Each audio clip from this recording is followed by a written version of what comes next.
naik kelas dari sejarah ke kosmologi, bro? Jawabannya, iya senada, tapi dengan skala dan tempo yang beda jauh. Linear versus cyclic, kelihatannya beda, tapi sebenarnya nyambung. Di manuskrip peradaban, kelihatan siklik, zaman rusak bersih baru, tapi arahnya linear. Kesadaran naik bukan muter di titik sama. Di kosmos, orbit siklik, planet, bintang, galaksi, tapi struktur besar bergerak linear, ekspansi, aliran kosmik. Jadi pola umumnya sama, open quote, gerak berulang, tapi tidak kembali ke titik awal yang sama, close quote. Ini disebut spiral, bukan lingkaran. Bumi yang tata surya, bukan diem, bro. Secara kosmik, bumi muter, tata surya muter mengelilingi pusat galaksi. Seluruh Bima Sakti bergerak menuju wilayah Sagittarius A, pusat gravitasi supermasif. Dan belum selesai, Bima Sakti ikut arus kosmik Laniakea.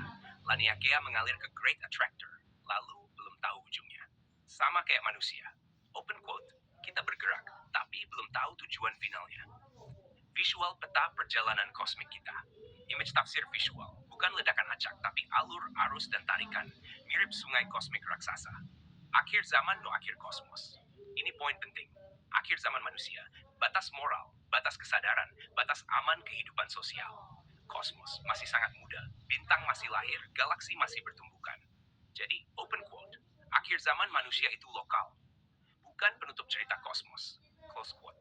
Kayak sel mati di tubuh, tapi tubuh masih hidup. Apakah menuju Sagittarius itu tujuan?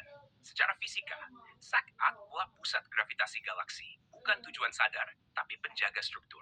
Secara simbolik, pusat sumber keterikatan, poros keseimbangan. Mirip Ka'bah di bumi, mandala di budaya timur, aksis mundi di mitologi. Bukan tempat akhir, tapi poros perjalanan. Laniaka dan tempat yang belum punya nama. Ini bagian yang bikin merinding. Kosmologi modern jujur bilang, kita belum tahu ujung struktur. Cosmic web terus meluas. Mungkin ada fase lain, hukum lain, sama kayak wahyu. Open quote, manusia selalu diberi peta sampai batas tertentu saja. Close quote.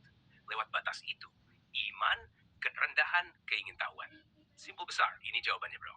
Open quote, peradaban manusia bergerak linear dalam siklus. Kosmos bergerak siklik dalam arah linear. Close quote. Dua-duanya. Tidak statis, tidak tanpa tujuan. Bedanya, manusia diuji lewat moral, kosmos diuji lewat keseimbangan. Versi warung kopi pamungkas. Open quote, manusia mikir akhir zaman itu kiamat semesta. Padahal bisa jadi itu cuma halaman terakhir bab manusia di buku kosmos yang masih tebal. Kalau mau lanjut, bro, kita bahas apakah kesadaran juga ikut mengorbit.